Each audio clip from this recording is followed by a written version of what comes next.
Okay, magandang umaga po mga kadadi.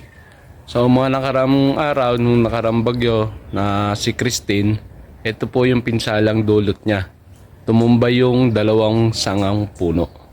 Okay, so buti na lang doon siya tumama sa bakod ng aking kapitbahay. Buti na lang hindi rito sa aking bahay.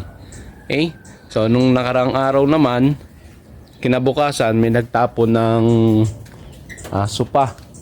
No, so nakita ko siya, kaya hiningi ko kasi meron akong paggagamitan. Nasaan na ang sopa? Ayan. So siya po ay isang set, bali 2 piraso na upuan at isang lamesang maliit. So kinuha ko siya. Ang ginawa ko kahapon ay ganito. Iyon, no. So napakinabangan ko yung kahoy. So nagkaroon kami ng tambayan.